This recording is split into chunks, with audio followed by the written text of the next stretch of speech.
We do. Okay, we're live. Oh, here's Stuart. Yay! Hey, Stuart. Hi. Hey. We just got on, so that's perfect timing. So first, I'm going to say hello and welcome to everyone who can join us. And if you're Team Rewatch, as always, a big thank you, because I know time zones, everything get loopy. Now, having said that, Stuart, do you know anyone but me in the chat? I do not. Okay, so introductions, and I found out during our funny virtual tea, I'm pointing this way because that's how Alan looks to me on the screen. He might be this way for everyone else. Look, can we put your finger closer to the screen, Alan? It'll look like we're doing the ET thing. So Alan is from Big Hard Books and Classics. Next to Alan is Leslie, and I might say it right this time, Books, Gers, and Purrs. She's challenged me because I always want to do the purrs first.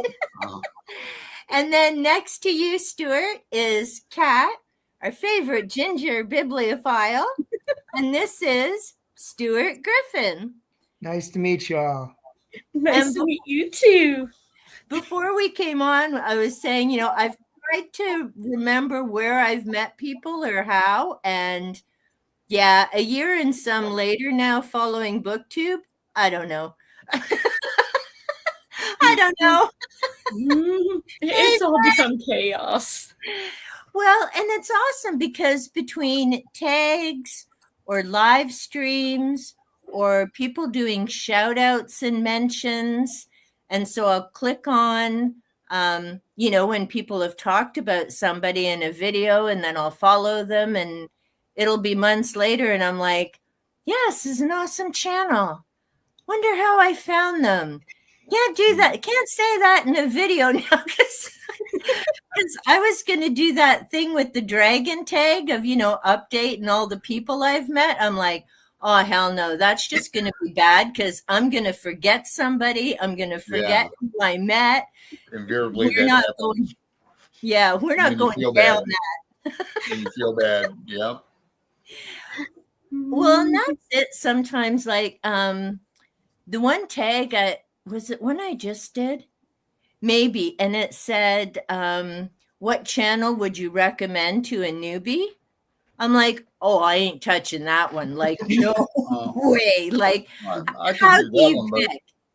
I've had the experience of leaving people out. So, yeah, I know that. It makes me feel bad when I do. And then I've been left out of things before, too. So I know how that goes and how it makes people feel. But, you know, BookTube ain't perfect. Well, and we do the best we can, right? And I mean, people do shout outs throughout their videos or remember to tag people when they're doing the tags. Because, I mean, even with that sometimes. And so now, see, I'm old school. I don't trust tech, even though for decades I worked with it in schools and all of that. I have an old school tag book now. And thanks to Debs from Rainer Reads, because I meant to do this months ago. I use those. Yep, me too. Notebooks. I do like Beckett does or did. I write on one side of the page and then I flip it over when I'm done, right on the other. See, and I do back to front, but now so I've got the tag, Stuart. I've got your name all over the place here because I know you've tagged me in some, so I wanted to get caught up. And I'm like, otherwise, I'm not going to remember. And for a while, YouTube wasn't giving you mentions past like a couple of weeks. They started disappearing. And I'm like, oh, crap. I'm like so far behind. And then the other day I was in there and I'm like, yes, it goes back 5 months. So I got my little notebook and I started writing down the videos and who tagged me. So it's still going to take me a few months to catch up, but I got it old school. Oh, that's why I started a watch later thing, was like because they would erase the mentions after 3 or 4 weeks. I'm like, there was a tag I wanted to do, but I'm so far freaking behind. Like, I've got several from Gavin over at Genre Books that, Yep. like, I'm not snubbing you, I promise. I'm just, that many months behind. It's like, you tagged me in this 4 months ago, and I still haven't gotten to it. So I try to save everyone's like, hey, I've done this tag now. Hey, all these people did it. Crap, did it delete it before I got to save it over there? Because I will freaking lose it, and I will forget to write it down because it'll pop up while I'm at work. And of course, I'm like, yeah, I don't have my notebook for this at work. Well, and see, speaking of notebooks, and I've got to get in a better habit because there's so many great recommends, watching videos, especially when you're watching like monthly wrap-ups or book hauls and things. And yes, I know we are getting to the Vampire Chronicles, but I find I watch a video and I'm like, oh, I want to read that. But if I don't write it down and I haven't saved the video in my watch later, it's like, what was that book somebody recommended again? And who was it that mentioned it? It's like, there's just so many awesome books. But so speaking of, and I have my collection for one reason. So today we're here to chat Vampire Chronicles. And I'm lucky I found, 2 of these. I know, crash. Instead of Panther walking on the keyboard, my books will go kaboom. So I found 2 at my thrift store, but Memnock is huge. Then I got 3 from Amazon because the wait list at the library isn't. Lost him. I just sorry, Stuart, that was me slipping my books. But the wait list at the library is insane. Like, have any of you noted? Do you have copies? Did you get them from the library? I'm going off my brain pan. Okay, so this is from when you read it before? In all honesty, I re-listened to bits of both books. So, full disclosure, but I used to be really into Anne Rice. But go ahead. Nice. Okay, Leslie, what about you? Do you own them or did you borrow them? I tend to buy them, typically secondhand, and I have a habit of, like, especially with Anne Rice, I'll feel nostalgic. I'll grab a secondhand or maybe like from the free little library, and then I give it away and then end up buying it again. So I bought some of these from Amazon. Oh, excellent. See, there you go. Nice new ones. Yeah, I've read way more than I kind of I read maybe like 8. And then there's some books at the tail end of the Chronicles that I haven't read yet. So I grabbed a couple of those. At some point I'll get to them. So yeah, see, Memnock will be new for me. Stuart, how about you? This years ago I did have the physical books, but this time around I bought the ebooks, actually notebooks. So I don't have them in front of me, but for my reread I bought the ebooks of the first 3. Okay, cool. And we're going to chat a bit too about audio, physical, ebooks, because everyone has a different preference as well. Kat, physical? Yeah, well, because I was sneaky reading it. I have all but 2 of them, and I'm mad because I know I used to own all of them, except for like the very last one. I think I just got that one from the library, but the 2 that I'm missing that are coming up in a couple months, like one of them actually was a gift, and I've had to like re-buy them because all the moves and leaving it at home, thinking that they would ship it to me, and they didn't. You said Lasher? So, because I had, I remember having a hardback version of Blackwood Farm because I got it from a friend for a birthday present in high school, but it wouldn't fit in my luggage when I was moving. So, like, hey, book mail is really cheap. Ship it to me. And a certain someone stuck it in a shed out back with a leaking roof. Oh. Along with some of my other stuff. So, well, see, I haven't purchased it recently, but it looks like Libby has it in my area, and there's not currently a hold on it. So whoa, cool. We'll see when it comes up. Well, and I used to have Up to Memnoch, and then I unhauled all my fiction books because this was long before I still can't believe it's 3 years and I'm on YouTube with my face out there. But I'd unhauled all my fiction books. I'm still blaming Miss Tidy Up. I know other people say, she said, don't do it unless you really want to. But I was just in that headspace of, I'm not rereading fiction books. So out went my rice, out went my king. Now here I am going, what was I thinking? Yeah. And I'm so sad because I have this cover and I used to have the gorgeous old time cover that looked like a painting. It was beautiful. And no, I unhauled it. And what really makes me mad was it less. Okay, well, and Noah's not here. So, yes, I wrote all my sweet notes in the front of the book because that's what I do. And one of them, the pages are already coming out. I'm like, WTF, the book's not even 2 months old and I'm being careful. That's why I had to replace my copy of Lestat because I literally had a third of it. I was reading it and it just fell out. But mine's It's not time for a new book. Hey, Greg. But Great. so first let's do this question and we'll go around the room. Are you team Louis or team Lestat? Alan. Oh, Lestat, because Louis is a liar. Okay. Nice. Leslie. And Lestat plays guitar. There we go. I'm Team Louis. I just feel like and it begins. Okay, why Louis? I don't think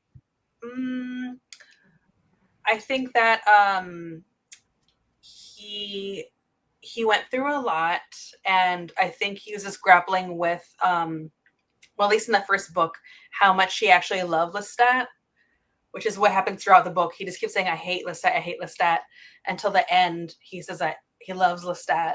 And so all that hate and also, yes, the lies were just like him not dealing with parts of himself. So I guess I just have a lot of compassion for him. Lestat, I love Lestat, but I also feel like he kind of says, yeah, that happened, and he's more of a yes and person. And there's no apologies, which is why I love him, but why more Louis. Okay, so far we have a team Lestat, team Louis. Hello, Constance. Stuart, do you have a favorite vamp? And I mean, they change in the series, so we're just going off the first 2 books. I do. Lestat's my favorite, and I have to go back to I think it was the 90s when I first read the books. And the first book I read was The Vampire Lestat. So that was my entry to the series. So I guess I'd have to say that Louis is maybe a more sympathetic character, but Lestat is just very charismatic. But it's just because I did the second book as the first time. So that was, so I didn't maybe like the Interview with the Vampire as much as those who read it first, because just I was introduced to Lestat telling his own story first. Yeah, because your perspective, and that's what I found reading them back to back. Like it was decades ago when I first read them. And because I'm that old, I read them when they first came out. So I'd forgotten how different the 2 versions are, right? Because book 1 is Louis giving his perspective, and then book 2 is Lestat filling in all the blanks. So yeah, Stuart, that's an excellent point of when you start a series with a different book than book 1, because your take on Lestat would have been very different without that bias of Louis from the first book, right? Yeah. Yeah, so it's like I was maybe not as, I don't know if I say not trusting, but my version of Lestat was from Lestat's book. Yeah. So I didn't really like so much Louis' version of Lestat. Not questioning whether it's true or not, but it's just, yep. You know, I'm coming in a different direction than most people. Well, and that's an excellent. I like it, Leslie. And that's an excellent point, because I know sometimes we'll start series at different places, and you may not always think about how does that impact when you go back to something, to the first or second book. So that's an excellent point. Leslie, are you being funny in the comments? What are you two up to? Look at her name. Oh, Team Louis. Trying to make sure she's not outnumbered. There we go. Well, okay. So far we got 2-1 for Louis. Kat, I already know where you are, but share with the room. I gotta go with that. I mean, Louis, like, I get it. He does kind of have some trauma, especially if you compare the books and the movies. Like, the movies did not touch on how messed up his situation was when he was like, somebody off me, and ended up becoming a vampire, because, he should have been more honest about, do you want to end, or do you want to just not be in this life? So, he kind of got what he asked for, and then he was a whiny crybaby about it. And I love how Lestat in the second book was like, yeah, he's a liar, but, this is what he thinks happened. So we'll just let him have it and move on. Go on with the rest of my story. It was just so whiny. So we have 3 Lestat, 1 Louis. I am Team Louis. Yay. because we're basing it on the first 2 books. Now, as I go through the series again, I'm still not sure I'm going to ever switch to Team Lestat. And I agree with what Stuart said. He is charismatic for sure. And, dude does know how to talk his way out of pretty much anything. And I think with Louis, for the same reasons that Leslie said, I mean, there's just a lot of crap in his young life, because he is young. I mean, he's not even in is he in his 20s? I think so. He's like mid-20s. Yeah, like he's certainly not like 25 or older. So he's got all this responsibility. And I think, Kat, I was saying to you when we were chatting, either through one of our teas or something else, I, for some reason, thought Lestat killed Louis' brother. And I don't know if I'm getting that like from a movie, because I've only seen the movies. I haven't seen the show, but I didn't come across it in the book. So maybe I'm just remembering that wrong. My take on it was like the brother had offed himself, because he would just stand there. He was on the balcony after like some crap had gone down, and he was kind of in a funk, and the brother went from the balcony, and then he wasn't. Well, and see, that's why I think Louis blamed himself for it, because the whole thing was like, yeah, he's uber religious, and I can believe other people are great, but he's my brother, so he's got to be bonkers. Well, and I'm wondering, because I've also read, and Alan, you had mentioned Lasher, and so the Mayfair Witches, those 3 books. And so I'm wondering if I've gotten a character confused, because someone goes whoopsie doodle down the stairs in there, and it's on purpose. And I'm thinking maybe I've gotten that character mixed up with Louis' brother. But I'm still Team Louis. I mean, yes, he's a bit whiny, and his perspective's a bit messed up, especially when he starts getting involved with Armand and other things. I don't know. I just feel for the guy, because I think he was in that dark place wanting to check out, but I don't think he wanted to be a vampire. So I think that's why I have specified more. Well, And like I mean, with a genie. you can, well, let me know what you think. I figure Lestat used him, even if he didn't off his brother. I mean, his brother had issues. He wanted the money and do all this stuff for his church. And then suddenly his brother's gone. But Lestat wanted that plantation. And I still don't know why for his dad, who he hated. Yeah, that timeline seems very messed up to me. Like, he was already 20 when he got turned into a vampire back in the 1700s. And he's the youngest brother. So, like, the youngest kid. So, dad was already well up in there in years, especially for that timeline. Yeah. So, daddy was already like 40, 50. You became a vampire for like 30 years and then go to New Orleans. Like, dad should have been long dead before that even happened. Like, Well, and people lived 30 to 40 if they were lucky back in the day. Well, and he took that beeline with Marius for a while before he got his ass to New Orleans. Mm-hmm. But I still think he had targeted Louis because he wanted the plantation and somewhere to keep dad. But what do you think? Was it an accident and a lucky circumstance that he found Louis and got the plantation, or was Lestat planning that from the get-go? Anyone? I'm going to go with like half and half, because he definitely, Louis was an easy mark, just asking for it, but also Lestat kind of was like, I've gotten used to living nicely, and hey, this sucker can help me out with it. I didn't do it, but doesn't mean I'm not going to take advantage of it, because hey, he looks good, and vampires are immediately in love so long as you look good. Leslie? Yeah. I was going to say something similar, that Lestat, especially Lestat, always kind of like trips and falls into love.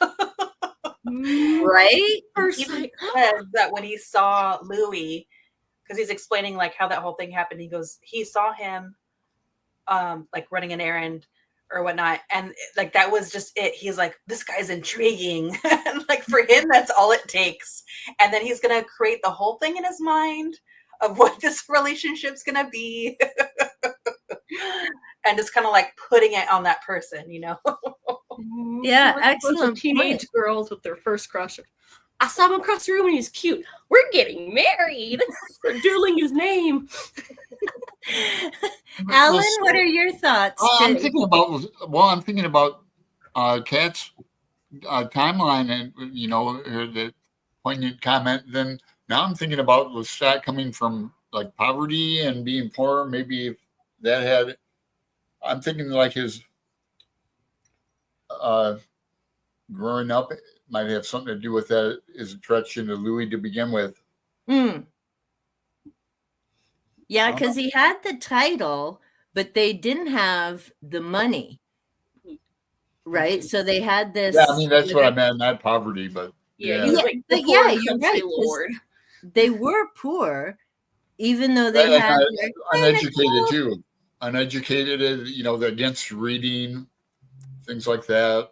And Lestat wanted, was all about it then, reading and art, and yeah. But Stuart, what are your thoughts? Did Lestat did he target Louis on purpose, or was it just luck that he found him in the back? Or no, it was in the cemetery he found him, wasn't it? I think it was after like he was leaving the bar already kind of drunk and messed up, because he'd been getting drunk and going to bars trying to egg someone into offing him, and Lestat found him. Now it's a party. Monster, it's not beer, I promise. Oh, I have never had one of those things. I just have Dr. Pepper. I'm a cherry Coke guy, but I used to drink Monsters when I worked at a tea factory. God, they're great. Hey, Nicole. It's my lifeblood. Yeah. That was good, though. That was a good one. I guess I would say, like, I kind of think maybe it was somewhat opportunistic, perhaps similar to what Leslie was saying. maps up the attraction there, and maybe a good opportunity that he took advantage of. Yeah, I mean, that's an excellent point, and it's something that I don't think Rice really lays it out. It's kind of left up to the reader between the two versions, because of course in Interview it's all from Louis' perspective, and then of course we have Claudia who comes in afterwards. And then reading The Vampire Lestat, it really made me wonder why Lestat created Claudia in the first place. I mean, of course, part of it is, and Kat said it perfectly, and Leslie suggested as well, and I hadn't really noticed it so much. Whenever Lestat meets someone new, everybody's love at first sight. Like, the dude doesn't care, guy, gal, whatever, whoever he sees is like, we're going to be together forever and ever until it all goes to shit in a handbasket. And then it's the next one. I'm like, I mean, I get you're immortal, but like, chillax a little bit here. Rein it in. Immortal. He has time to probably fall in love, not go, ooh, they're cute. But like, that's you it. can have more than one conversation, dude. You're going to be stuck with them for 1,000 years if you don't get staked. Well, and look at then in The Vampire Lestat with Nicholas. Yeah, you know, like violin player. Yeah, you know, like that took a bit of time, and then they went to France together, and then it wasn't like Louis. Yeah, like they didn't take that much time. They just were, having to be sneaky about it because daddies would not have approved. Mm-hmm. As if they weren't already like the unwanted, you've shamed us enough anyway, sons. Yeah, but I mean, if Lestat hadn't been turned into a vampire, I'm thinking he would have been content with Nicholas and being an actor. Now, I'm not sure it would have gone any better for Nicholas, mortal or not, because not only does Lestat seem to fall into love with everybody he meets, and everybody seems to really enjoy talking to him and buy into his personality, but things weren't that easy for Nicholas ever. And he was already beginning, I think, to resent Lestat, and it just went off the rails when Lestat became a vampire and had his mom beside him. Do you know what I mean? Like, Nicholas was already... He was a little jealous. I said, "Oh, his mom." Yeah, and we'll have to get to her too. But yeah, so I mean, in book one, and to me, I mean, okay, we're talking vampires, so you got to put some belief on the shelf to begin with as you're reading it.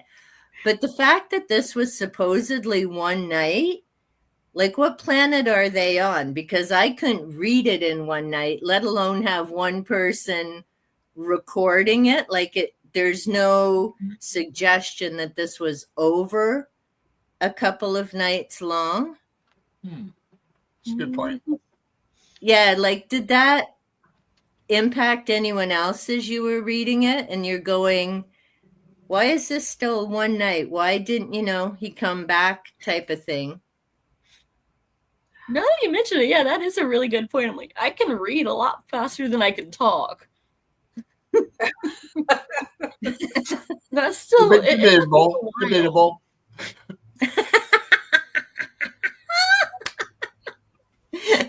Yes, where would I put my money on that? Let me think. Yeah, if you haven't noticed, Stuart, we're not really an uber serious bunch. So that's good. That's good. You say we are talking about vampires, so can't take it super serious. We like having fun, and we get uber silly. But yeah, to me, that was one thing in Interview, is that was like a long night. Because it wasn't split up. But let's see what because I've been keeping an eye on the comments because I know I have Kat here, so there's no spamming going on, little Missy. Oh, is that a challenge? No, it is not. I'm trying to keep up. So Nicole says, Lestat's annoying, but oh my God, Louis, so damn whiny and broody. Didn't read that book. Finished Lestat's book, though. I wonder what Nicole would like better, Twilight or like the Vampire Chronicles. She likes Twilight. Oh my God. I know. I love Nicole, but and you know what? I tried to read Twilight. I mean, because I like other vampire ones, and I like newish books, but I don't want to digress. You can go on with it though. It's okay. We'll digress in a bit because I bought freaking Twilight because of Nicole. I almost read it, and then people told me about it. At the thrift store. Okay, so she also read Queen of the Damned. Had to stop after that. The writing ain't it for me. It is slow. Vampires are predators. Well, they're supposed to be. That's why they don't twinkle, Nicole. Just saying. Can be humans. People don't like that fact. I don't think it's very surprising. Lestat can be manipulative. Okay, good point. Because, they're trying to get their food. Granted, it's human most of the time. No, I don't. Read all the books in high school. Don't know where you got that I love Twilight. On the live stream when we were chatting Hunger Games and such, and of course digressed into twinkly vampires. And I decided if I'm going to mock Edward, then I'm going to have to read the damn book again. Yes, I did read it once when I was in high school because my students were reading it. And how can I have an argument? I'm not going to call it a debate. It got ugly some days. I'm like, Dracula is a vampire. This sparkly Edward thing, get out of my resource room. There's another staff in the building who will work with you. And then was just someone rolling in body glitter as a gimmick. That was not a vampire. No. So the movies are accidentally hilarious. So now back to Vampire Chronicles before we get into sparklies too much. So Claudia, and I get why Lestat did it, because he wanted to hang on to Louis. He was afraid that Louis was going to leave. And see, here's where reading the two books gives you a really different perspective, right? Because from reading Lestat, we know Marius told him not to turn children. But in interview, we don't know that yet. And so it's like, where did that disconnect come in for Lestat? Could I answer that? Yeah, of course. I'm gonna backtrack a little bit. But so remind me because the 2 points connect. So like going back to like how in interview Louis says Lestat only wanted me for the property, and then the vampire Lestat says he chalks that up to Louis not even being able to see like how beautiful he is, because that's really why he was with him. Lestat answers it. He goes, dude's humble. He was a hottie and I wanted to be with him. So that's like Lestat's version.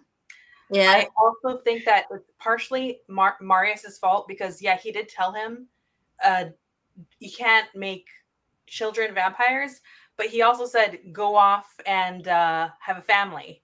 Like go ahead and experience life. And he's telling that to someone who's so manipulative and selfish. And so when he saw Louis, he's like, this is it for me. Again, Delulu, he's like, I'm going to make this. He's not actually verbally saying it out loud. He's just this is what we're going to be. This is what we're going to be. And so I'm going to do whatever it takes to keep him. And so he's breaking that rule. But it's Lestat, so he likes to break the rules and do whatever he wants. So yeah, I like that a lot. Like what did Marius tell him? Like, don't get in a fire, don't get burned, don't drink don't drink another vampire, just all, drain them or something. And that was about, and then the children thing, that's about it.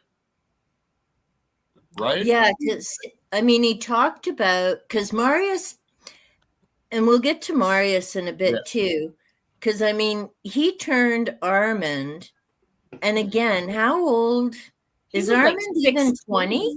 17. Yeah, 17. Yeah. He was a freaking teenager. Yeah, so he wasn't even in his 20s, and then Marius never goes back to him, but we digress.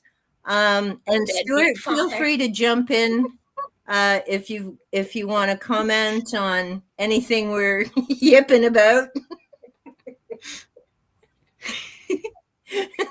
Stuart's like, I don't know, you guys are crazy. I guess the thing I think about related to Claudia is, just regardless, it's kind of like it just showed why there was a rule against changing children. To me, it's kind of like maybe she's like the biggest tragedy of the thing, because she was an adult in like experience, but her body will never be an adult.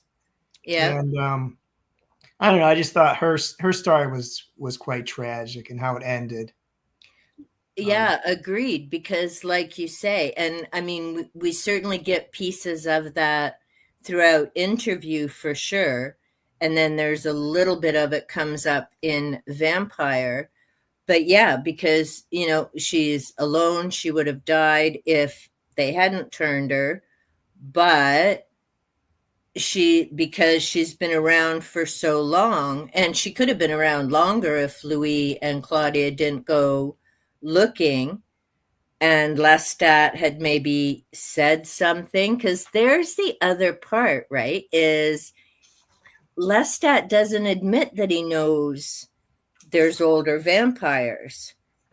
And so Claudia and Louis go off in search, which is when they come across Armand. And then, of course, we find out in book 2 that it was Lestat who started the theater in the first place, right? Like there's so many different perspectives and things that come up in the second book. Yeah. But yeah, I think Claudia, and I can't remember if someone mentioned it in the comments, that Anne Rice actually wrote Claudia in it because she had lost a child herself. I think, Leslie, did you mention that maybe in one of your live streams or somewhere? Yeah, she did it kind of like unconsciously.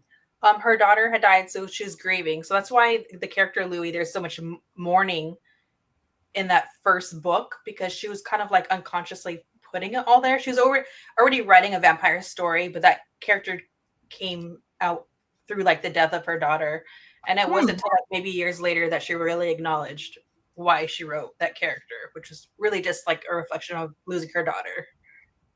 And maybe that's why, the fact that she was a child as well, but maybe that's why Claudia has the ending that she does, right? You're kind of hoping that, is it Madeline that they go and find to spend time with Claudia, and you're kind of hoping that will make a difference, but no. And there's almost a similar scene in Underworld when, and I can't remember if it's the first one or the second one, because one of the vampires gets smoked in that too. I've read so many. Yeah, where he's like, Celine was supposed to be a stand-in for his daughter that, he offed because she hooked up with a werewolf. And then she didn't know until way later. It's like, you killed my family, you piece of crap. Yeah, that was Victor. But yeah, so this is, and now we sidetrack off to Fourth Wing. But even with the vampires, I find, because I've read so many different series, it's almost hard to read one where you're not seeing some of the other vampires. Oh, Constance, bye, Constance. Thanks for popping in. But yeah, it's there's so many different connections and things. Yeah, I liked what Leslie said. I could hear. I thought I was on mute too. I don't know if you guys heard me. I hope not. But No, we didn't. good, because I had to take a call. But yeah, about Anne Rice's daughter dying and that, and I like last year. That was a tour that she was on. I met her on that tour in Phoenix. Oh, And wow. she was really really cool and cordial, friendly, and that. But and busy. The line was totally around the block, as they say, and but she was dressed up, gothic like, and all that, and would she, so I bought a copy of last year, and she inscribed it to my name, but she would sign, autograph other books too if you brought them. She was really cool. Nice. Mm-hmm. That would be a special copy. And I mean, Lasher. It's long gone, but what order is Lasher in this?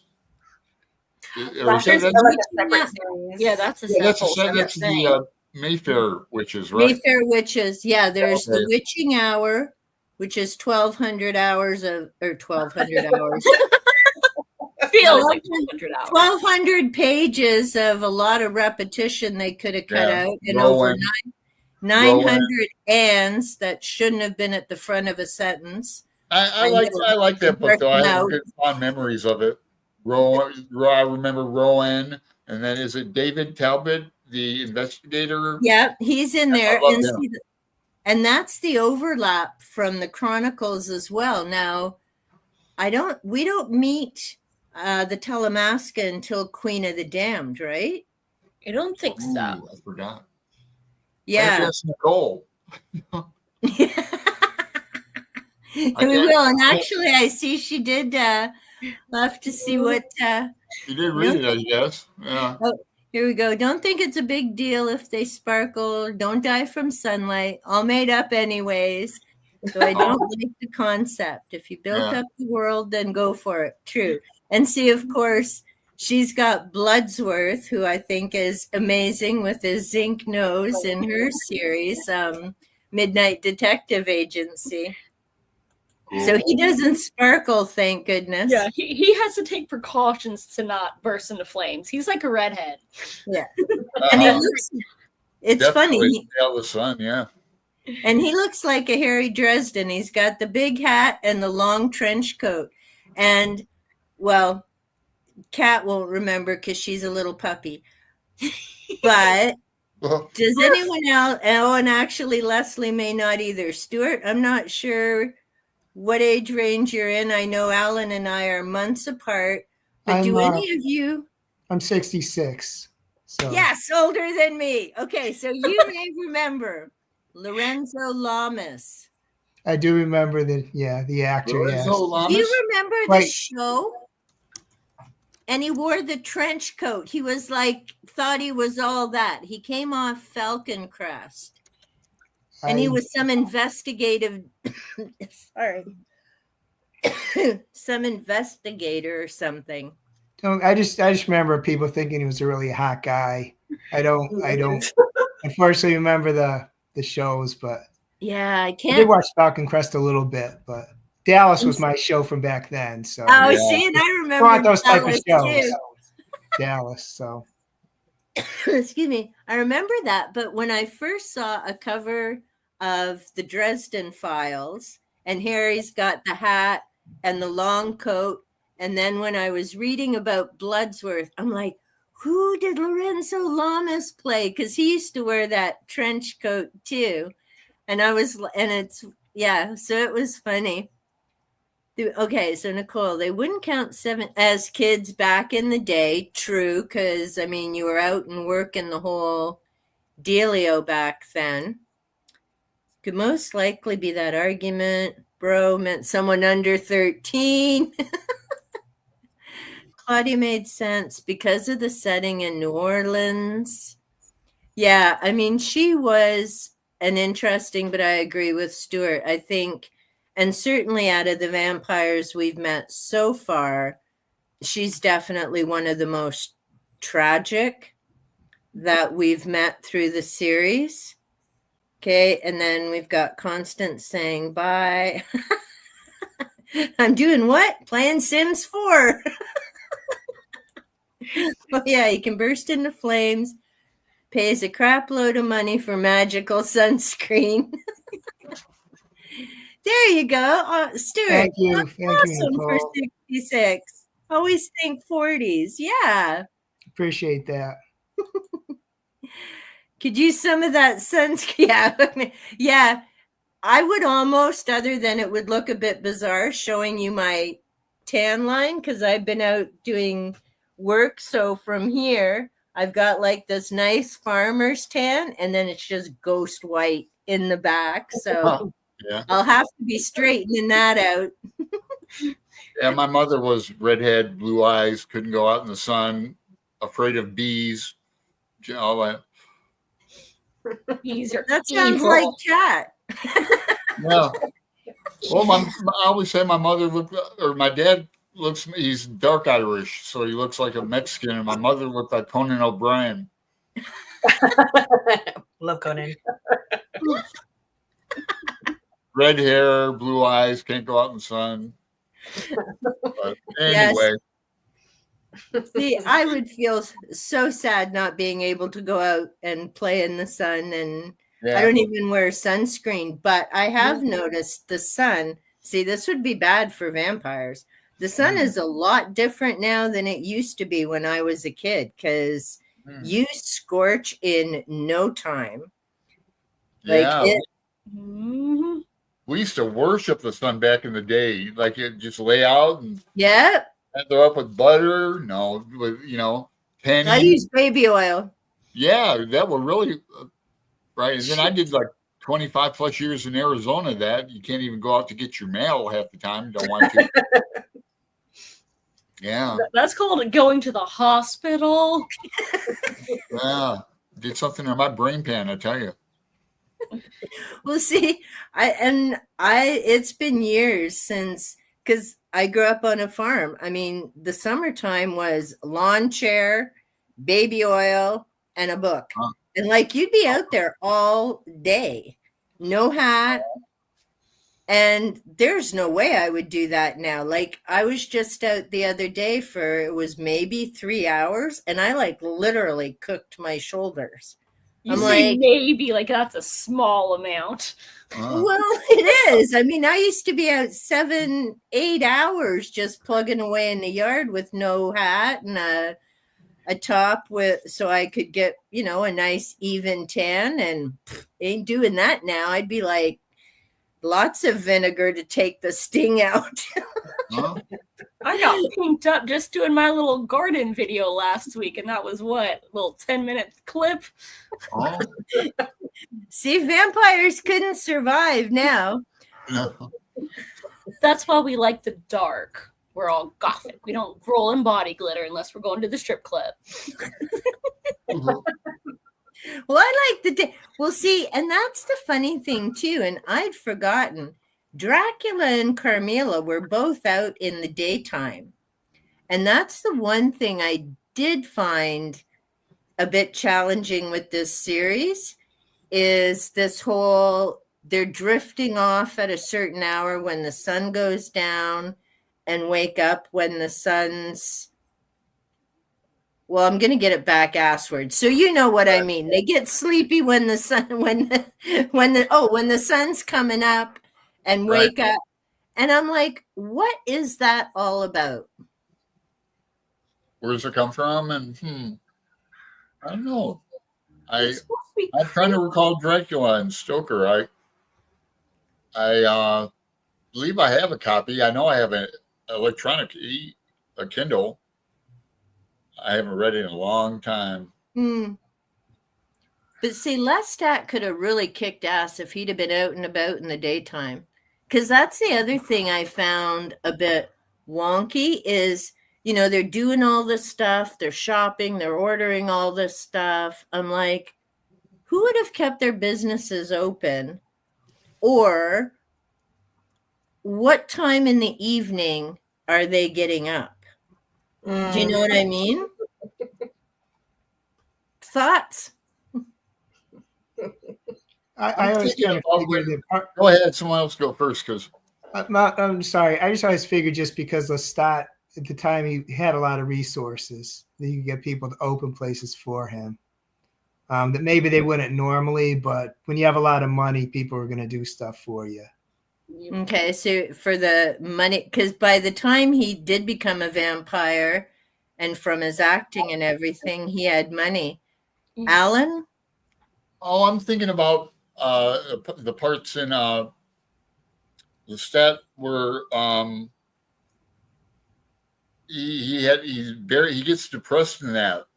I don't know if you want to go there yet, and he buries himself. He does it a couple times. Yeah, go ahead. And so I don't know why I'm thinking about that. Gee, we were talking about the sun and everything, but come back to me. Okay. Leslie? Oh, I don't have. There's no thoughts in this brain of mine. I was flatlining. I don't know where to go with this. I don't know. Maybe as soon as it becomes dusk, that's when they're getting up. But I think Stuart made a great point. He has all that money, and also when Lestat got changed, the dude that changed him left him a bunch of money. So yeah, money talks, and he could easily, if the person's in front of him, he just uses his a way to persuade them. Yeah, because they could. Oh, why can't I think of the word? They did it in Vampire Diaries. Yes, no. Yeah, like a kind of mind control, right? Mm-hmm. And then you add in all the, jewels and whatnot, and money, and you got the whole sneaky vampire charm going anyway. Them poor mortals are just done for. Yeah, and so see, and I'd forgotten that part, and so Stuart, that was an excellent point. And Leslie, it wasn't Marius. Who was the dude that changed Lestat? Magnus. Thank you. He changed him and then went into the fire. That's right. And so he had that massive trunk of jewels and everything. So yeah, he was insanely, okay. So he was insanely rich right from the get-go when he became a vampire. So between that and is it compulsion, mind control, he was able to do some of that as well. So yeah, that explains how he could get all this stuff all up, because I mean he bought everything, like the clothes and the furniture and pretty much everything he couldn't have as a kid. He was making up for lost time. But it's still why, and I don't know, and share your thoughts. I don't get why he took care of his dad and didn't just leave the dude where he was. Alan? Well, yeah, he was like I said, he didn't like to read, didn't I think what else? Didn't really like culture. Well, and he was horrible to Lestat. Like, wouldn't let him be a priest, wouldn't let him go to school or be an actor. So why would he love him? Yeah, it's curious. Did the father ever attempt to make amends? I can't recall. Not that I remember. No. So I don't know. Like the mom, I can see. The rest of them, like it was just the I'm supposed to because it's blood. That's kind of what it felt like. Yeah, you treat me like crap, but you accidentally had me. Leslie? Oh no, I think that I just think Lestat's just one of those people that like it's out of desperation to be loved, which is kind of how he treated both his parents, right? His mom was always kind of like not even looking away from them. That's a memory, right? I don't think she even really. She had the kids, but maybe she didn't. She was a bit neglectful, and then the dad was abusive. So I think even though he wasn't treated right, I just think it's more of the just love me. I'll take care of you. And he was just terrible. His dad was just terrible the whole time.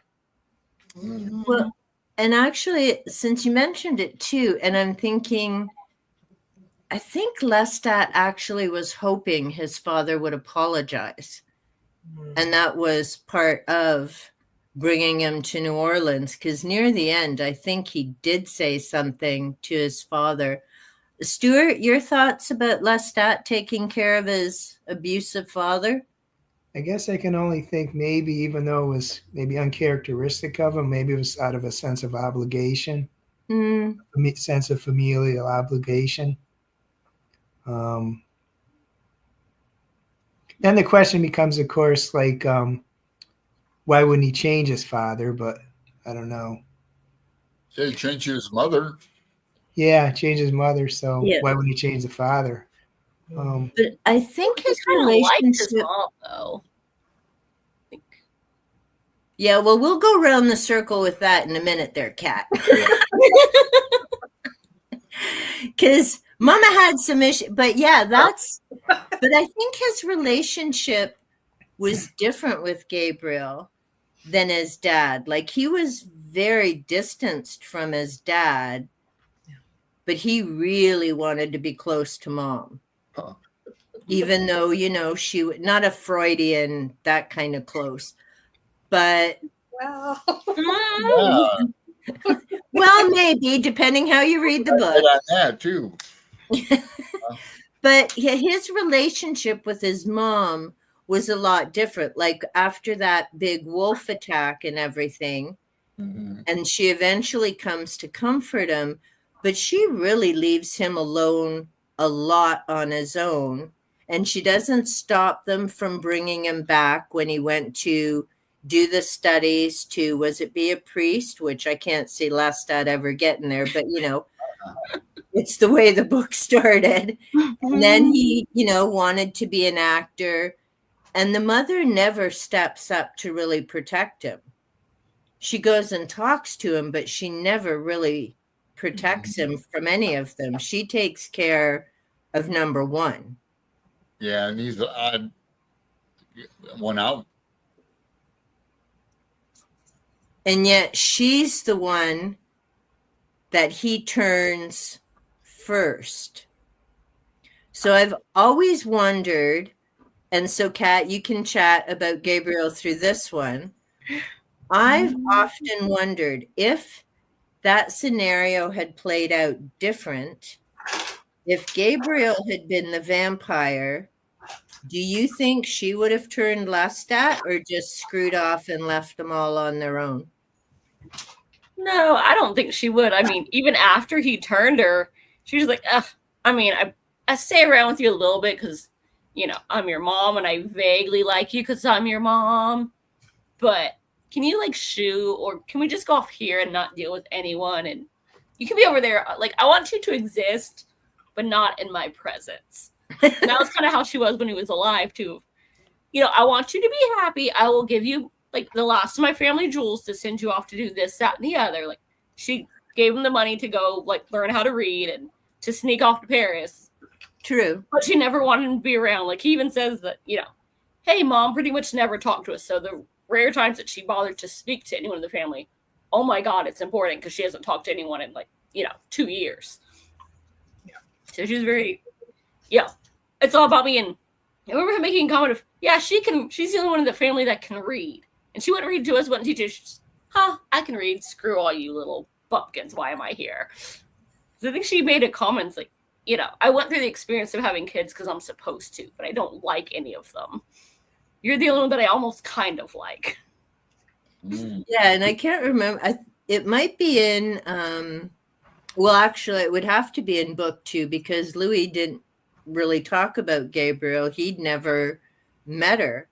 I mean, that doesn't. Of the Damned. Yeah, because that doesn't come up.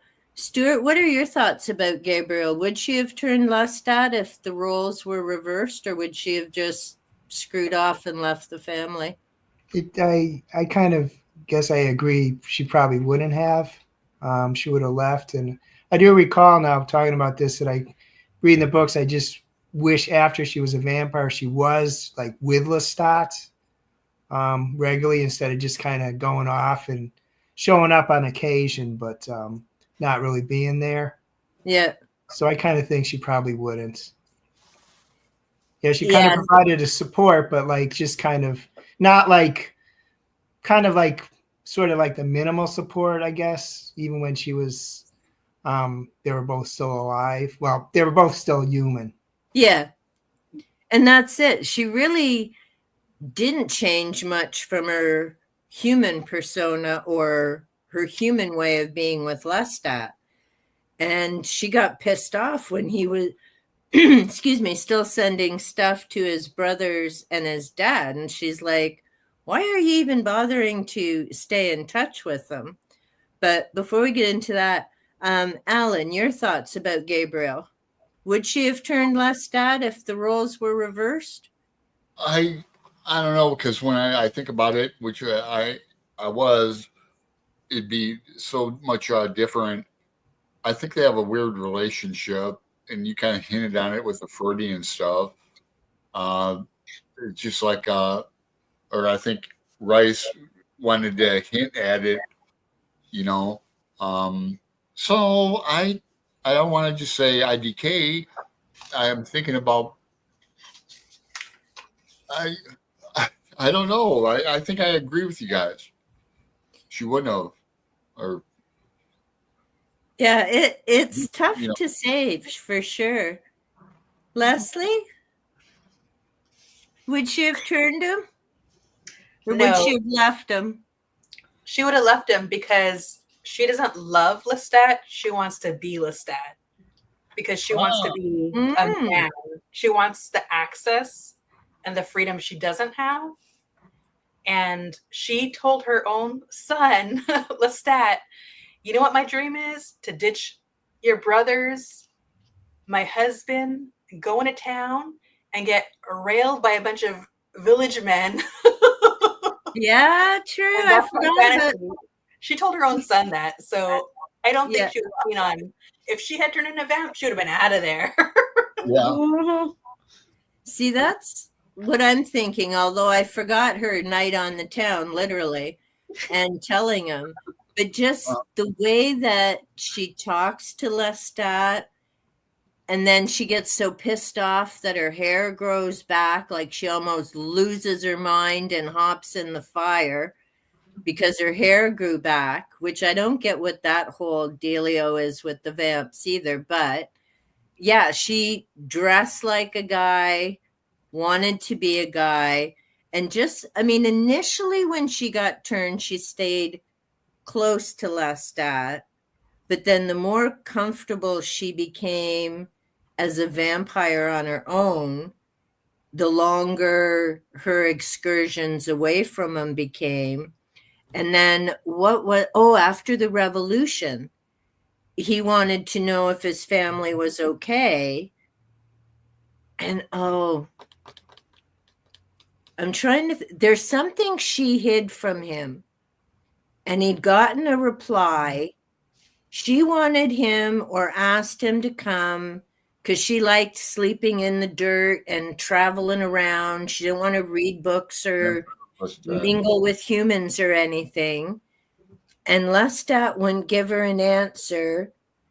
And I can't remember if it was a note from the lawyer or something from the family that Gabriel hid from him until he gave her the answer, and then she finally just showed him the letter. Like, she's cold. It runs in the family, that one.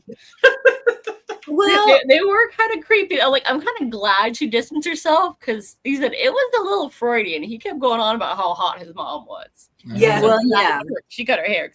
It was so beautiful, and now she looks like a boy. Like, I can't imagine describing my parents like that, and not because they weren't, Hollywood stars or anything. It'd just be like, I grew up in a different time. You didn't talk about mom and dad like that. Like, woo. No, I don't think anytime. Yeah. It's certain areas, not timelines. You don't talk about those areas. Yeah. It's like there's some things you don't want to picture in your head, and there's some things you don't describe. My niece and nephew came from the stork. That is my story, and I'm sticking with it. Well, yeah, to Elaine's question of Lestat and his father, it had me thinking about. It's like I'm thinking about stuff, and then I get called upon. But I was thinking about my father and I, and we went through some major tough love, but now we're best friends, and so it's a bond that's well, it doesn't matter if you're a son or daughter, I suppose, that, but I hear a cat. Sorry, I'll have to be quiet. Is it Ginger or Tariel? It's Tariel. She's just being a peanut butter. Oh, hey, Cutie. My kitty's being up to no good, trying to eat plants again. Uh-oh, JB. Yeah, sorry, I can hear screaming outside, so I was like, okay, let her in. Anyways, continue, Ellen. Sorry. No, I'm kind of done. Just it's a pleasure to revisit these books, and I'd like to continue. Going to continue with them too. Yeah, and okay. By all means, like Kat and I are doing it like really easy, and if you want to join in, we're just doing one book a month. Yeah, I mean, I admit I'm kind of ill prepared because I did listen to parts of them, but I didn't reread them. So I am going off memories, and I think I was, when you brought up Marcus, I go, yes, that's who turned Lestat, and so I'm things like that. But I'll be more prepared. Yeah, no worries. And I figure next time, and we'll do 2 books. So it'll be Queen of the Damned and The Body Thief. But that won't be for a few months. So Stuart, if you'd like to join in on that as well, and Leslie, you're more than welcome. I always felt like the Body Thief was the third one because I remember that book as well. That's favorite. That's like a favorite of mine too. So that'll be a pleasure to really reread that.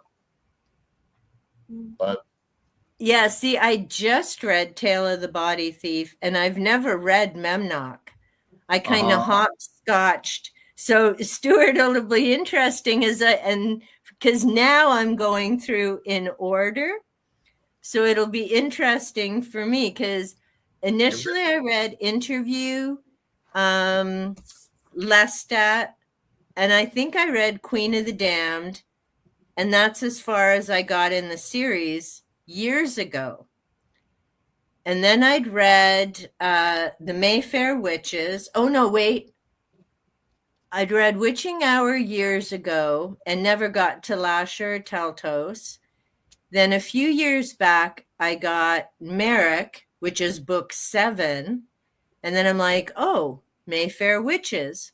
So then I rebought I rebought The Witching Hour and the other 2 because it was a deal for the 3. And then I've read the last couple of books in the Chronicles, the Prince, excuse me, Prince Lestat and Blood Communion. So I've read the very end. Okay. Now I have a few to fill in the middle because I've read no, I haven't read Armand yet, or what is it? The one cat I need to see if I've got the spicy. She went off the rails.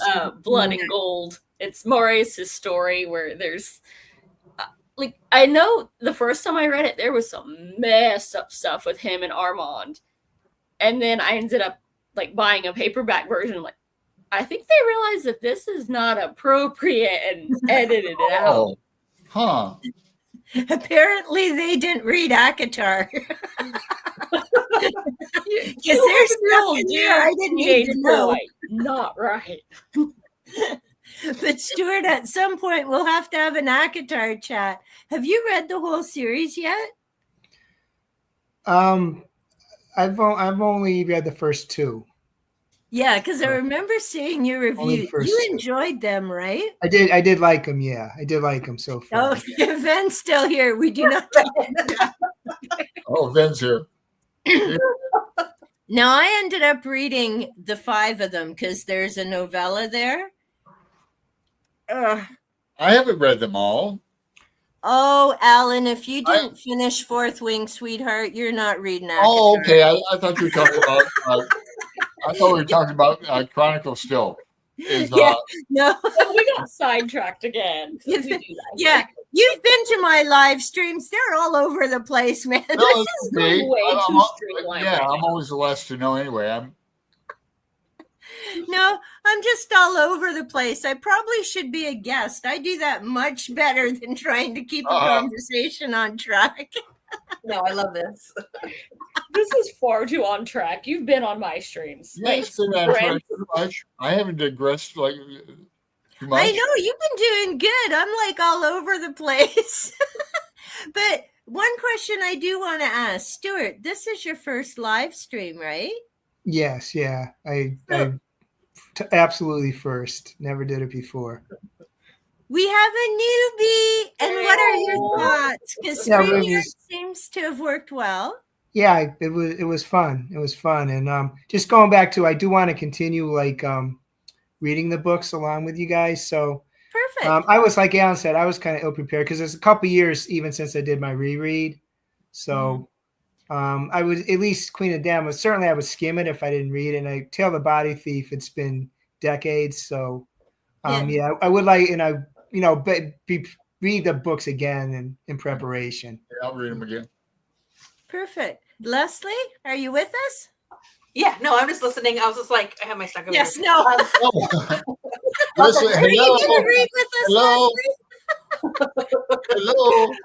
I was looking for Queen of the Damned. I don't see it, but I'll have to get it. Yeah, no, heck yes. I'd love to reread because I'm dying to have a conversation about Queen of the Damned. And when you reach, which one was it? Yeah, there's a couple of scenes in Queen of the Damned, and also something in Memnoch the Devil that happens that I look forward to talking about if we get that far. We will. And like I say, it's going to be a couple of months. You're good with that, right, Kat? Yeah, I just finished Tale of the Body Thief this week, actually, so I'm good. Nice. I haven't started yet. We do really chill reads. It's like, life went to shit in a handbasket this month. Okay, we'll read that book next month. I remember Tale of the Body Thief being a really fast read. Kind of. Yeah. It's definitely the fastest one of the bunch so far. Mm-hmm. Well, and it's definitely a different view of Lestat. I mean, like I say, and probably because I read the last books and I'm filling it. I read Blackwood Farms, and I'll be honest, what does make me sad is that vampire doesn't really come up again. I don't know what happened there. The others all come up, like the guy who did the interview, Daniel, from the first book comes up. All the other vampires come up. Prince Lestat, you could basically read it without reading any other Vampire Chronicle book because she gives all the backstories on the vampires as they come into the chapters. But the ones from Blackwood Farms, just like, guess she had enough of them. He doesn't show up again. And I'm like, damn, I like Quinn. It's like TV. I like a show and they cancel it. Yeah. It's out to spite you personally, Elaine. Come on. I know. You got to say you hate it so they'll bring it back. I can't remember. Is Blackwood Farms vampire or witch? Yep. Yeah, I think it was a mixture of the two. It was another crossover, I believe. I can't recall. I remember the title on that, but I don't recall. I know Merrick was, but I think Blackwood Farms was as well. Mm-hmm. Yes. And here's the other.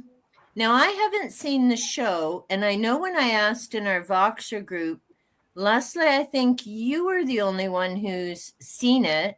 I know I can borrow it through my library, which I actually want to check into and see. I've seen video clips on YouTube of the guy. He looks cool. Does he? Guitar and stuff. Yeah. Now, Leslie, nice. Leslie, do you find the TV series is semi-close to the books? I mean, I know there's always changes because... this is the thing. There are changes, but I think they're all in service of the overall story because they're not just adapting like one book at a time. The creators basically and the writers have read all of them. And so because Anne Rice was the queen of retcon, there's kind of, they have to kind of look at all of them and figure out, okay, well, each character is telling their own perspective, and then there's kind of like these truth bombs that come out, right? Like Louis is the first book, Lestat is the second, and then Armand has his version, and all of a sudden he's talking about something that happened way in the first book. So they really have to look at all of it and figure out, okay, what is the truth? Because it's somewhere in here. And then we have to, but they still hold on to telling it like, I don't want to say unreliable narrator, but the emotional current of whoever's telling the story. So when Louis, the first 2 seasons are covering the first book, but there's kind of because of the pandemic, so they kind of had to break it up. Yeah. But when you see it, you can actually see they're bringing in elements of other books, of other things that are happening, just to give like a fuller, just to give it like a fuller character arcs. That makes sense. Yeah, so, the screenwriters. So they have to. Yes. Go ahead. Yeah, so there are changes, but for everyone that's read a majority of the books, if not all of them, you're going to watch it and you're going to totally understand why they made the changes. And sometimes they'll even make a nod to whatever the original decision was, or even down to the smallest thing. It really is like a love letter to the fans, because we'll know, they're zigging, but they're making a nod to the zag, if that makes any sense. I really want to watch it now. Yeah, it's so good. So good. And see, Kat made an excellent point too, when we were chatting at some point, of going through the stories now, because of course originally when we just had Interview and Vampire Lestat, there weren't all the other books, right? So you didn't have Armin's story telling everything, but we already have a chunk of Armin's story in the Vampire Lestat and some of the other things. So yeah, it would be interesting with the series because, like you say, Leslie, throughout the whole series, there's different people, like Marius's story, which that's one I haven't read yet. But then we've got Armand's, which I did read the Vampire Armand. Like I say, Quinn doesn't come up again, but there's just so many things throughout the series that get covered in a different way. You know, so kind of book, and I know, which I still haven't watched, Queen of the Damned again. Well, I don't worry, it's nothing like the book anyway. No, I know. And, I mean, I've enjoyed it, and I love that the family put it out there. So it's a tribute in memory of Aaliyah, because she sadly had passed away not long after the making of that. But what I found, and we're not going to get like much into the book of it, but honestly, what I found, even though it's called Queen of the Damned, is it's more the Vampire Lestat than it is Queen of the Damned. Like I noticed reading that, I'm like, wait a minute, why didn't they just call it the Vampire Lestat? But because it focuses more on Akasha, there's a lot of stuff left out from Lestat's story. But I was going to watch, well, I still will, and I've seen the movie a few times, but I was going to watch it a little while ago to do like a book versus the movie. Excellent. But I fell asleep 20 minutes in, so, you know. That's not a good recommendation of the movie. You should have logged that. Yeah, it's like, you're going to love... Put it in your bloopers reel. You're going to love Queen of the Damned. Yeah. Eye candy. And this will tick off Jenny if she shows up. Because that was pretty much the only thing Stuart Townsend, who played Lestat, did. Yeah. They offered him a role in Lord of the Rings, and he turned it down because he wanted to be Aragorn, and they offered him Legolas. Yeah, and then he like disappeared. Yeah, Orlando Bloom took it and took off. Well, they tried him as Aragorn, and did not work. And thank goodness, because Vigo, yeah, that dude's Strider. Yep. But we've got that boxer chat. Yeah. Leslie, share with the creative way you are doing your TBR. Oh, okay. So I have a readathon because I'm a fanatic. So this year and next year, I have a readathon, and I'm doing it like in 2-month increments. So like January, February, and then I'll take a break, and then I'll kind of continue that rotation. And so I'm snooping onto the shelves of the characters from the Interview with Vampire adaptation. So January, February, I tackled Louis. And so I'm looking at the arc of the characters on the show and creating prompts based on what happened with him, his life and all that, and his characteristics, and then reading books from my shelf based on those prompts. And anyone could either read the exact same books I'm reading or pick books of their own choosing. For instance, on the show and in the books, there is this bird symbolism that keeps going on. And that's something that the show continued from the book. So for instance, Louis says, oh, Lestat, we were his baby bird. So he's talking about himself and Claudia. So the prompt would be read a book that's about birds or something like that. So I've done Louis, I've done Madeline, and starting next month for 2 months, I'll be tackling Claudia. And I'm going to be doing this all the way until next year because I just have a book problem anyway, so might as well keep it going. Fair. That's a great way to get through your own books, though, and so creative. I didn't even catch the bird thing. I totally forgot about that. Yeah. Nice. Well, and that's it. And I mean, there's no stress about being prepared or what have you for the live stream, because we're just chatting about characters and our thoughts and what we remember from the stories. And it's funny because when I do some of my videos and that, and I still need to work on it, I have to remember I'm not an educational assistant anymore.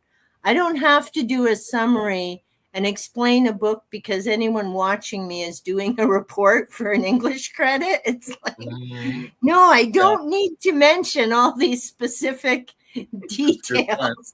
My old videos from like 6 years ago, I clean shaven, short hair. I had the lapel mic. They get a lot of views, but they're from students. And I acted like, because I was a former teacher too, 25 years ago, like in another life. But yeah, it's you change, and booktube's interesting kind of a hobby, vocation or whatnot. It's really I like it a lot. Interesting and ever changing. Well, and so many cool people to meet, and like we were talking at the beginning, the connections and that.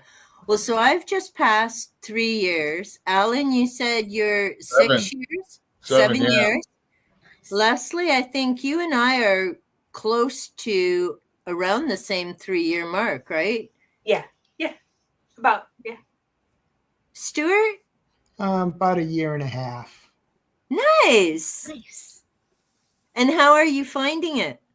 Oh, I like it. Yeah, I like it. It's I guess the first reason I probably decide to do it is just to see what would happen. But once I got going, it was like just to discuss books with people, because I have people in my life that read. Either we don't discuss them or their tastes are different. So it's just an opportunity to discuss books with people. So that's what's a great thing about it. And like Corner BookTube I'm in is like, it's friendly. I haven't seen any like sniping or anything like that. So it's been. You haven't seen my channel. Seriously, I went through. I was like I think I was you could call me a book snob in a way when I first started, in a way, but because I was a teacher like Elaine, and but I was real picky, and I like to think a lot different than I am now, but I would get in petty arguments and things, and I really would, but I don't anymore. I mean, I cannot picture that one. Usually over Ulysses or Joyce or something, and make me mad. I'm just going to read Joyce without just on my own, just without any secondary sources. And I said, good luck with stuff like that. Now, as if I care. But you know, at the point, they can read things how they want. It's not invalid or it's possible. You know, it's not impossible. Nothing is. But and then the friends you make. Voxer's my little ham radio, I call it. Yeah. Yeah, Voxer's great. Around the world. Our little international, chaos crew. Yeah. Little ham radio. Some people have been stuck reading ACOTAR. I look forward to it every morning, go through my Voxer, the YouTube comments and all that. And then after 10 minutes after that, it takes me a bit of time, but fun hobby.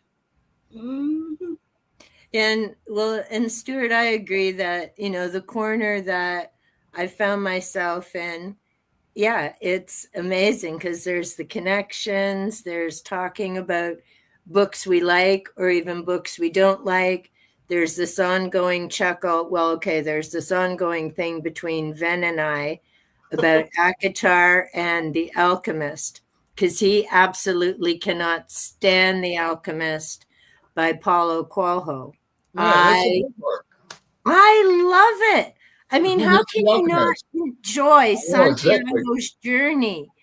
Right. But I've read that a couple of times, and I mean, it's a thin book, but yeah, it's great. Yeah. Oh no! See, it's kindling apparently, Alan. Tell me he was gone. I thought you told me he was gone. No, he's just lurking. But so we have this ongoing joke. Then, of course, now I'll be outvoted here. I know for sure. Well, other than Alan, because I know Alan DNF'd Fourth Wing. Kat liked it. Mm-hmm. Stuart, I know I saw your review, and I think you enjoyed it as well, right? I did. I liked it. Yeah, I'm on the third book of the series now. So yeah. Did you? Oh, see, I had Ven, bless his heart, read the next two for me because I refused to read anything past Fourth Wing, and I borrowed it from the library. So I'm like, phew, don't have that sucker on my shelves. It's an exciting read. All the six became like repetitive to me, kind of. Is why I think I was reading like something else I was really involved with. So I really should reread that and give it a second try. Well, I'm not evil or anything, though. No, I'm laughing because I ended up reading Silver Flames, which is the last of the ACOTAR series, and I will not give any spoilers.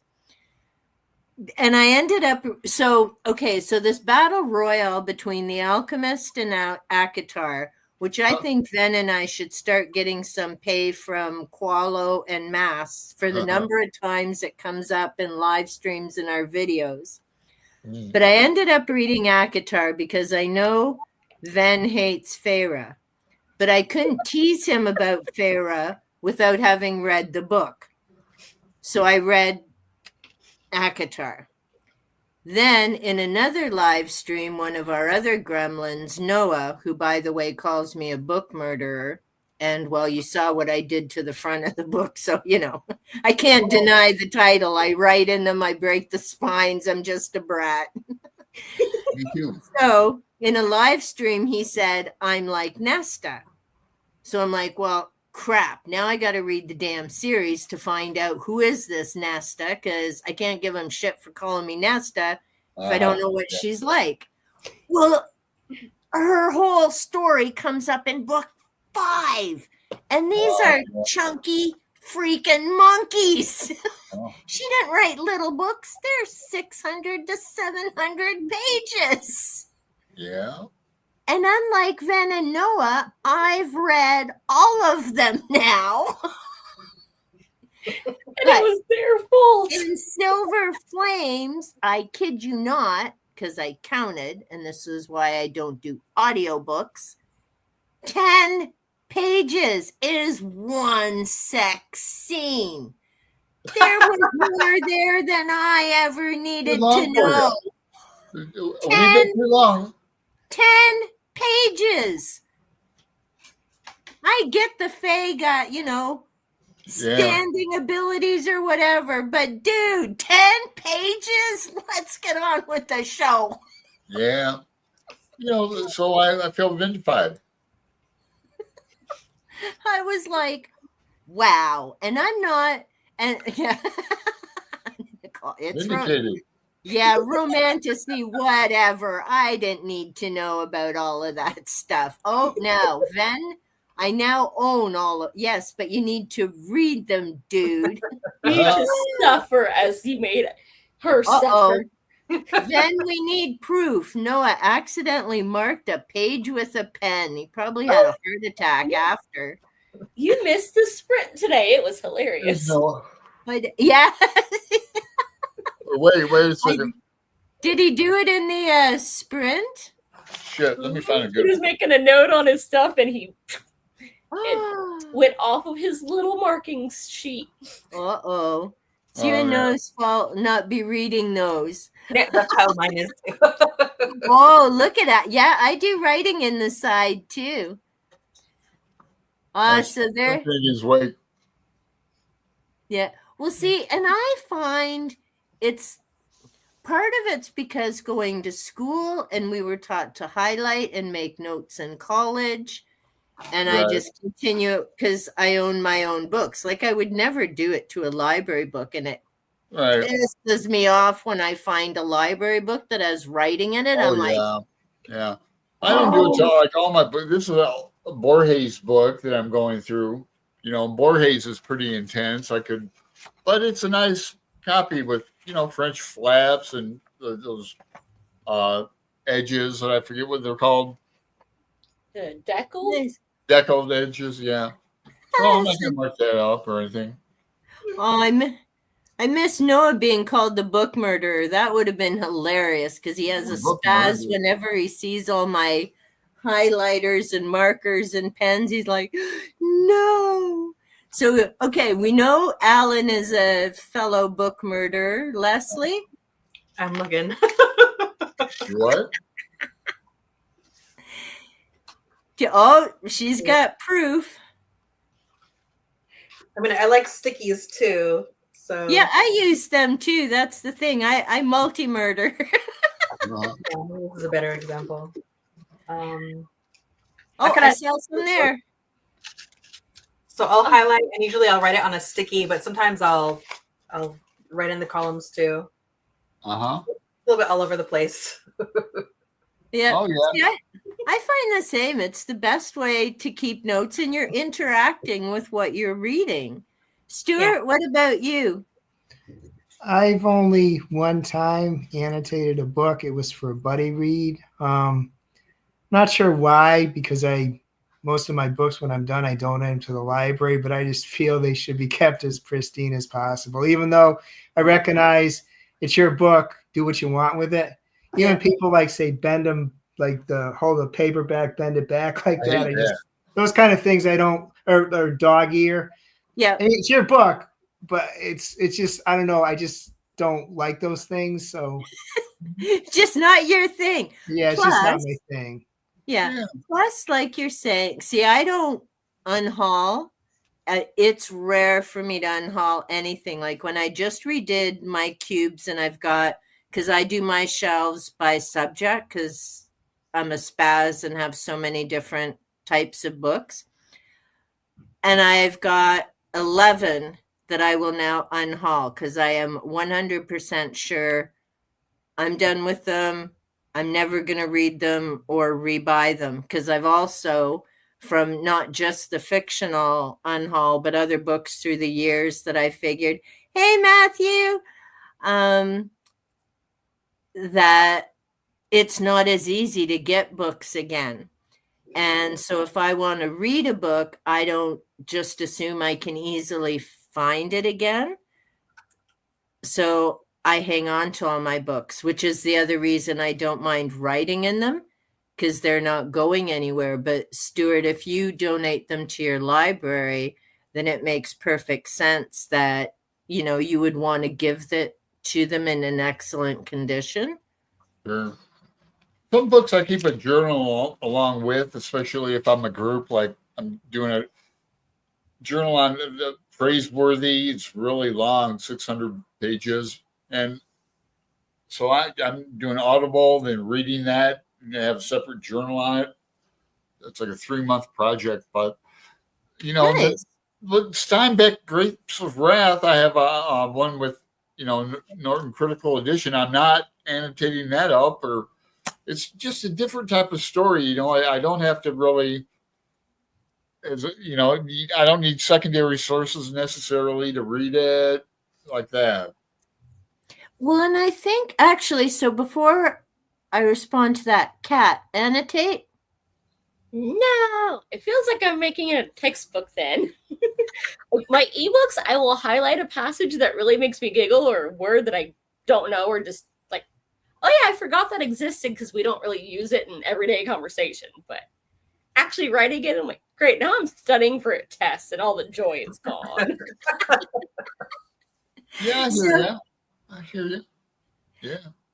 And I think that, and so that's the other amazing thing is how we all enjoy reading the book or remember information. And I mean, Alan, you were saying too, between the different books. So you make notes, but it also depends on the type of book, whether you need to make notes or not, or whether you can just chat about, the information or the characters. Now it's funny, and so Kat will laugh because I haven't shown her this, and I just need to push my chair back a bit to grab it. No, that's UFOs. Here we go. Like a crime fiction book or something, I wouldn't mark up or write and make a journal or anything, or Stephen King, I wouldn't. Go ahead. King, I've got all kinds. I've got my dog ears, and I've got my highlights. These are my Chronicles. And are you sure you want to unhaul? I mean, how many have you rebought? I also have my triple Chronicles. So I've got my folder, which is Anne Rice. Then I've got my tab for the Chronicles. I've got my tab for the Mayfair Witches. And then I've got my tab for Anne Rice. I've just never left school. It's a habit I can't get out of. I've got this for the Wheel of Time group read. I've got this for like UFOs and stuff. I'm just a frickin' nerd. I can't just read a book and go next. But you also read like hardcore stuff all the time. I read to escape reality. Mine is all fiction. I read to action and some sassy characters. I make me laugh, and I want the rich bad guy to bite it at the end. Mine are escape. It's just UFOs and conspiracy theory, and people that are kind of out there. I don't think the UFOs want us anymore. They just fly by and lock their doors. Hey, I still say the proof that there's aliens is they haven't landed on Earth. Because seriously, at this point, if they can read our newscasts and stuff for the last decade and they landed, it'd be like, dude, really? What were you thinking? I recently read another crime fiction, Greg Iles. Have anyone heard of him, writer?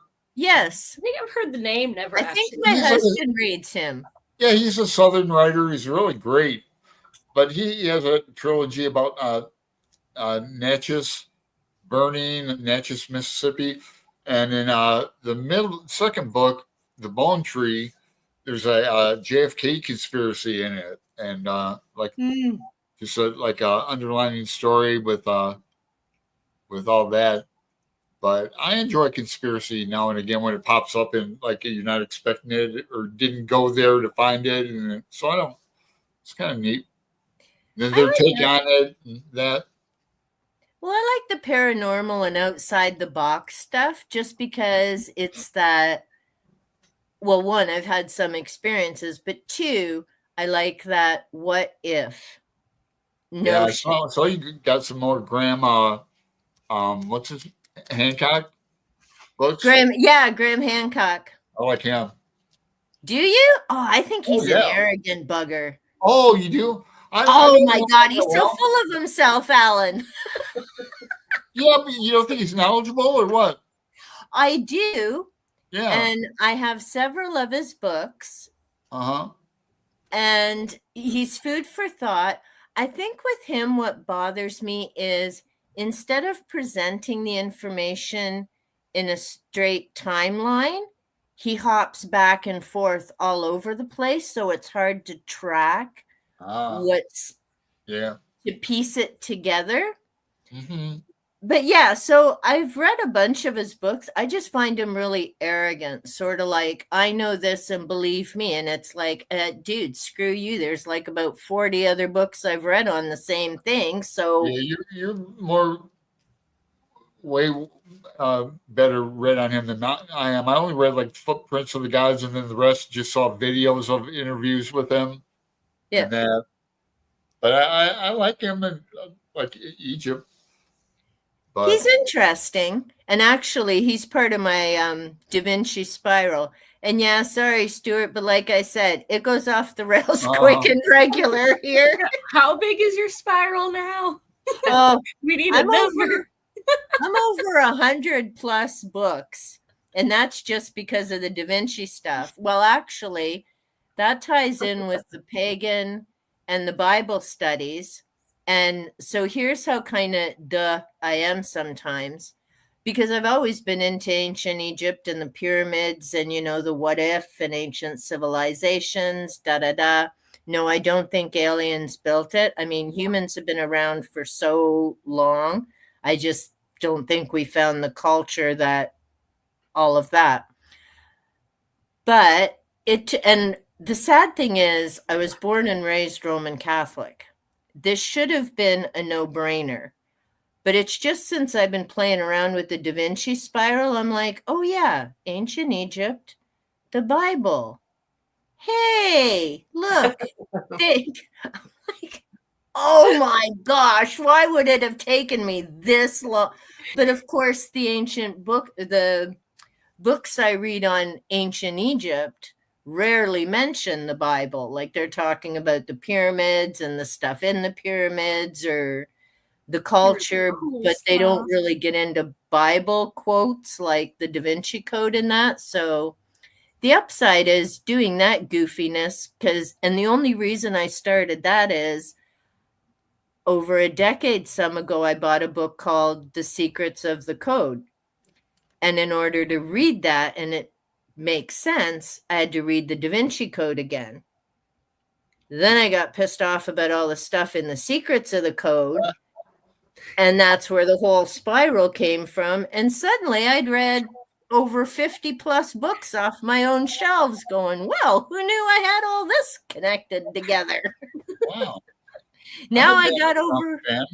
I like Dan Brown and Da Vinci Code and all that. My favorite is Inferno. Haven't read that yet. And I didn't even know because I reread Angels and Demons, and that was timely because it has to do with knocking off the Pope. Right. And I like that too. I like the endograms or whatever they are.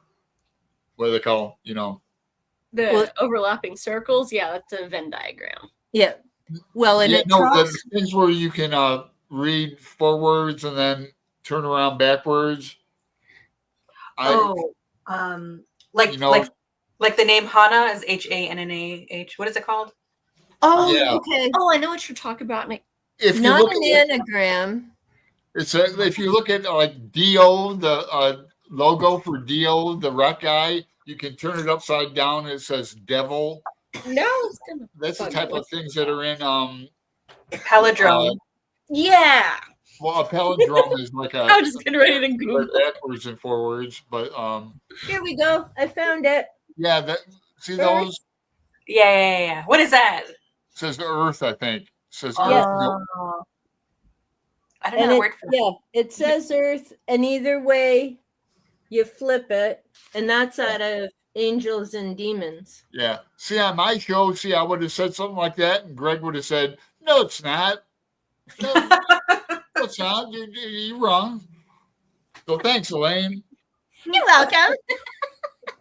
Well, and it talks about CERN, and I mean, there's all kinds of speculation about what they're doing in Switzerland, miles underground with the Hadron Collider. And I had no idea until I read Angels and Demons, or well, no, I've read it before, so it was just one of those not important facts eject years ago, that they don't do an autopsy on the Pope. Oh. What? Yeah. I'm like, what now? And here's the thing that really confuses me about that. If they can do surgeries, i.e., cutting into the Pope, then why can't they do an autopsy? You know what I'm saying? Yeah, I don't know. I'm not Catholic. I was like Lutheran. That's Catholic light, but I don't know why. I'll ask. I'll ask my Irish friends. I know that it's because he's holy, and they have like obviously not. Yeah. Well, never mind. We won't go holy. Right. I figured it's got to be something like that, but that sounds like a Jew. Like Jewish people, they have things regarding burials and that. Yeah, there's timelines and all of that. But yeah, so we've got Robert Langdon in there with the symbols and then all of that. So yeah, who knew we were talking Vampire Chronicles and zipped off to the Pope and autopsies? You just never know. Okay, so one thing that we haven't got to yet, preference for the type of reading. Now, I'm old school, book in hand, annotate like crazy. The other formats,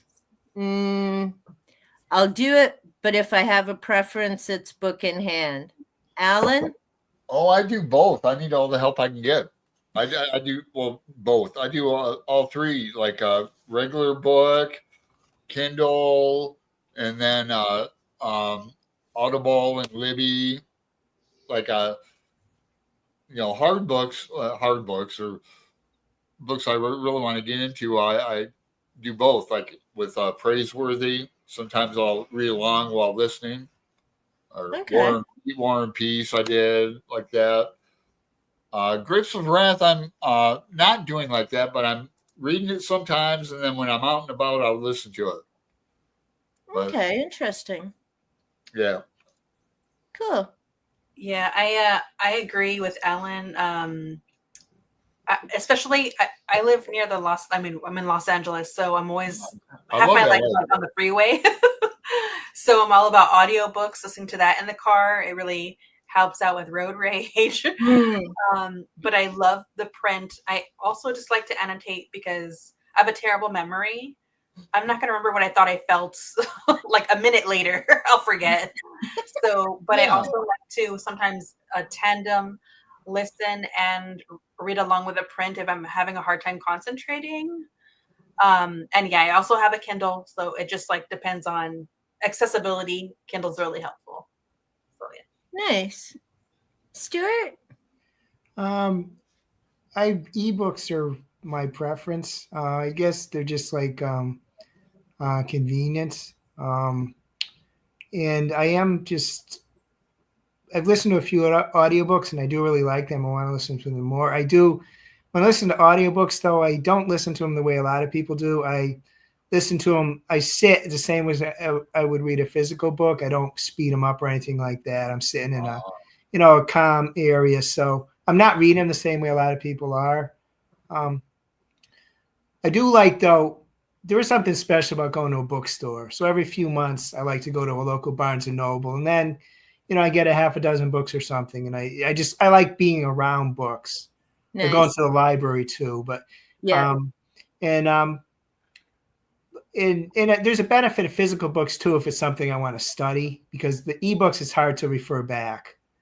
But I find, unlike a lot of people, I find like with a good e-reader, it's enough book-like that I don't feel like it's reading an ebook is lacking like a lot of people do.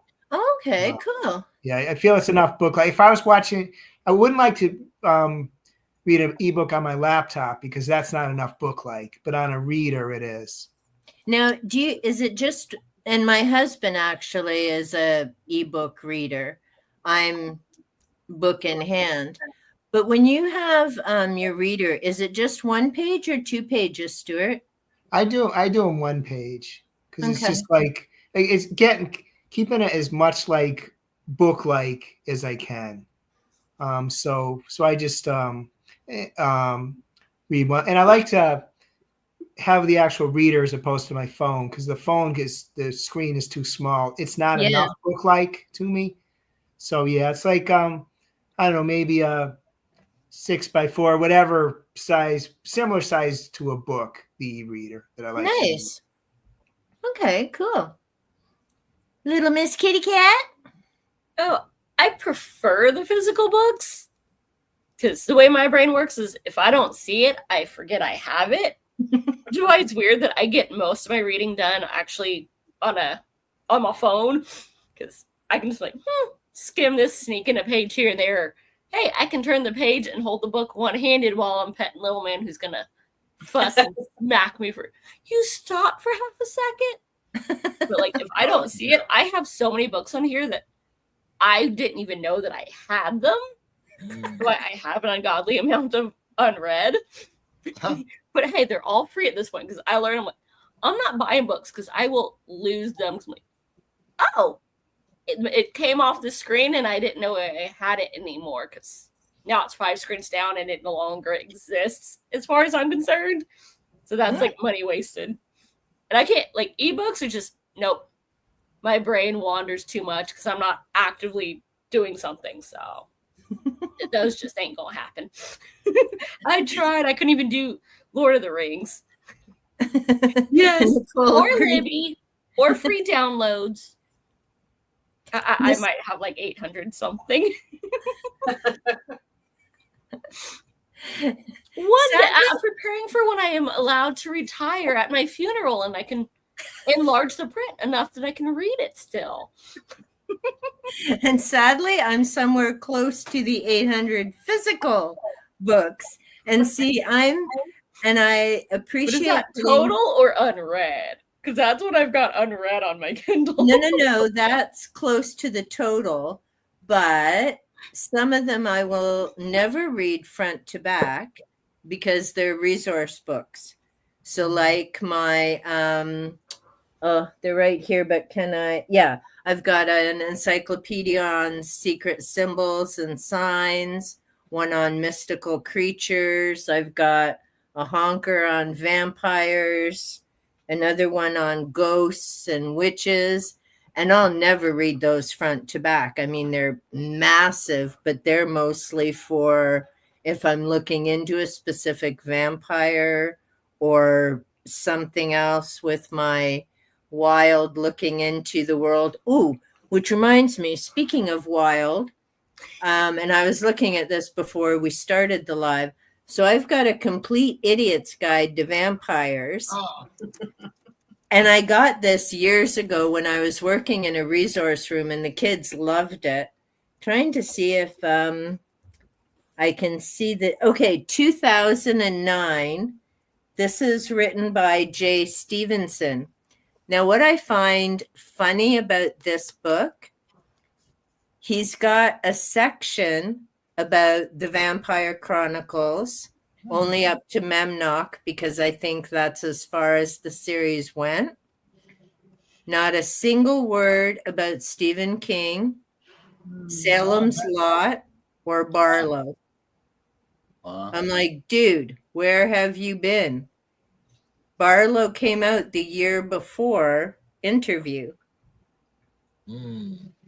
So I'm like, I guess he's not a Stephen King fan because all the other vamps are in here, Dracula and which is snub. Yeah, that's what I was thinking because I know Salem's Lot came out the year before Interview. And I'm like, so if you've got an idiot's guide on vampires, how can you not have Barlow in there? I bet a lot of people have written him about it, or the publisher. That's a big error in my humble opinion, in yours too, it seems. Well, I mean, if you're talking about, because usually the idiot's guides are pretty good, and it always cracks me up. And now they don't have them anymore because, well, I guess people didn't like being called idiots or dummies. So now they're the everything book. But I wish they'd bring that ignoramus back. Yeah. But if you're going to call it a guide about vampires, then you really need to be following all of them. And how can you miss the one before Lestat? Even though he's not, because, and again, I'll go back and Stuart mentioned it, and it's true. Like Lestat is Mr. Fancy. He's always dressed to the nines. Well, unless he just came up out of the earth. Oh, and Alan, you were saying something, because he does go in the earth a few times because he's just kind of, humans. Humans burn out and go to a counselor. Lestat digs himself in the ground and lives off rats or whatever. But there's the other bizarre thing is, so how do they come back up out of the ground without what's his name digs him up? Marius dug him out once. Yeah. From because he left messages around the world. He was looking for him, and right, yeah. But when he's coming, but when he hears the band and comes up. Oh yeah. On his own, eating like random like bugs in the dirt and stuff.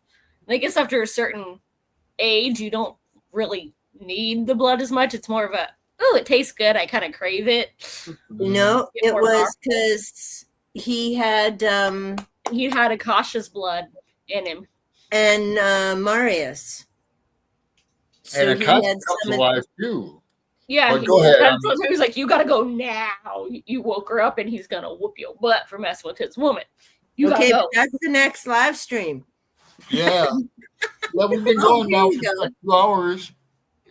No, it isn't it isn't so much the super strength, but it comes to that mind control, isn't it? When they're luring things, because he needs to get that blood, even though he's got Akasha and Marius's, he still needs to replenish to have the strength to dig himself back up. Lestat's basically, the most powerful vampire after a certain point, so he can do whatever. Now I'm trying to think. Is he? You'll see evidence of it in some of the later books, but yeah, because he'd had some blood from some very much older vampires, and of course you get stronger as you go, so getting their blood pretty much like boosted him up way ahead of where he normally would have progressed to at that point. But what about the first ones? And yeah, I agree, and Nicole is saying as well, later books for sure, and definitely because, again, the older ones. But I'm thinking of like Menkaure, Maharat, because they were the first ones. So they got it like direct from the source. Exactly. And so Lestat had some from Marius and Akasha. Again, but I would think the first ones would be stronger than him. I think they'd be somewhat comparable because I know he got blood from Akasha, who was, the original. So, of course, that's going to be the strongest. Yeah. Marius was up in there. I don't remember if he got some from the twins later or not. Now I'm already blanking on that. Yeah, I was going to say, I'd have to Them and Cayman were slightly after Akasha.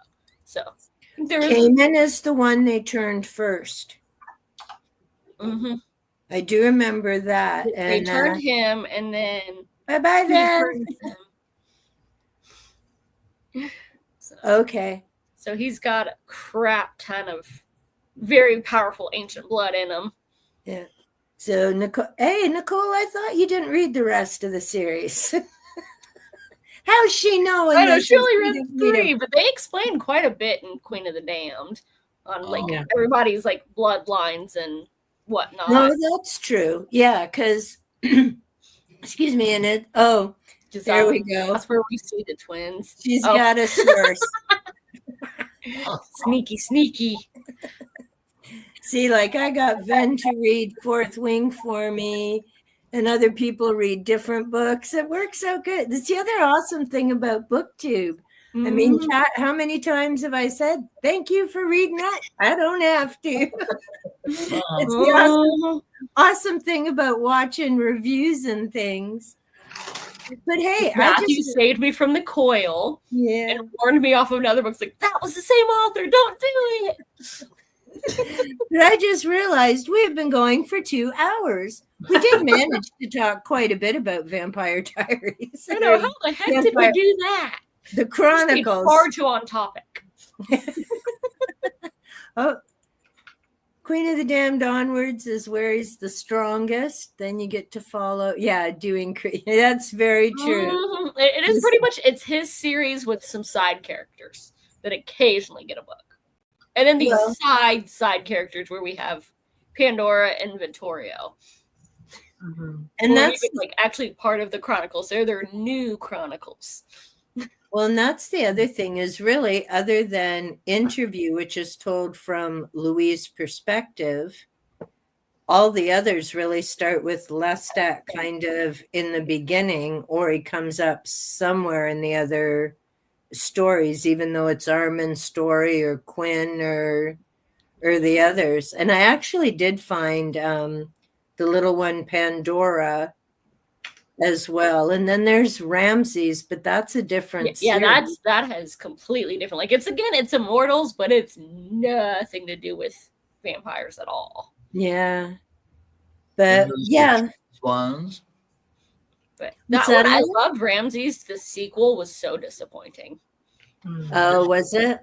I was all excited because it was Cleopatra, and no. Oh, didn't Rice write a lot of? Oh, go ahead. I'm sorry. Get that one from the library if you're really curious. Okay, Alan. What was it? Now I'm gonna. Oh yeah, she wrote some books about Jesus, correct? Right? Yeah. I haven't read any of those. I mean, I'm not against them, but yeah, I didn't read any of. I've read the 3 from the Mayfair Witches, and to be honest, I like Lasher and Taltos the best. I've read most of the Chronicles, but not in order, so this will be a whole new experience. And then that's it from her works that I've read. There's another series with wolves, isn't there? Or is that her son? Yeah, she did Wolf Gift or something like that. I think I tried it once when I was younger because it was at the library and it did not work for me. Yeah, I want to see the series like Leslie was talking. It sounds like I'd like it. Alan was so good. And then season 2 somehow topped season 1. I'm telling you. Oh my gosh. When you do see it, let me know. We need to chat. Now, is there only 8 episodes per season? Yeah. Why they do that? It's such a tease. Well, if I can get it on my computer, I will, because I don't have cable. I just have rabbit ears on this. I got a screen. I think it was at AMC, and now it's on Netflix. It's on Netflix now? The first season's on Netflix right now, yeah. Oh, only the first season? Yeah. Oh. Rude. Yeah, see, I've got to check my library because I think you can only, when it comes to DVDs or that, I think you only have 7 days, but I can knock that off. And because how long are they? 1 hour, Leslie, each? Yeah, sometimes they're not even a whole hour, but I'll say an hour. Yeah. You could totally binge it, Elaine, I'm telling you. Well, that's what I'm thinking is then I can just sit and and knock it off, and hopefully I don't fall asleep 20 minutes in like Queen. I promise you will. That would be rather sad. Excuse me, but it wasn't because I didn't enjoy Queen. It was just I was so exhausted, and I should have had my little notepad and making notes, because I'm watching it thinking of all the differences from the book, and then the next thing I was sawing logs and the basement was dark and it was time to come up. That is so funny. There's so much wrong. It was good, but it was so wrong. Yeah, I mean, and sometimes that's the thing too. And see, that's part of why I want to read Lord of the Rings again. That's on my, 100 and some odd books down the road later list. Because everyone keeps saying the movies are so different than the books, but it's been so long ago that I read the books that I can't even tell you what the differences are. And I know they complain, there's a few people that complain about The Hobbit being 3 movies. And I'm like, the eye candy was spectacular. Never mind that it was not like the story. It was a good watch for a while. Oh, if you want to be true to the book, you are going to be ticked off. Because they're like, here, we took one sentence and turned it to a plot line, and then we just made up this crap.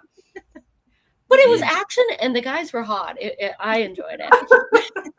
It was one of those, yeah. They do so many different things.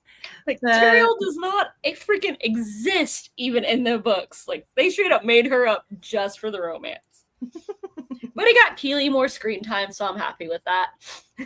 Now, see? And this can segue back to vampires. He was actually a vampire before he was in The Hobbit. What? Yeah. A series called... Hun, are you upstairs? What's the name of the series?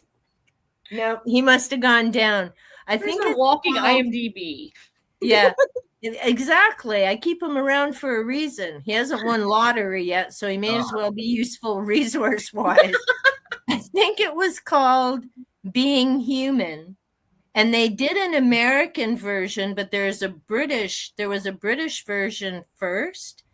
And trust me, Keely, he looks better as Keely than he does with short hair as a vampire. That's not the case for a lot of them. Like, normally long hair is a no, but somehow you put them in fantasy and it's like, okay, that's hot now, and now you just look weird dressed like a normal person. Like, no.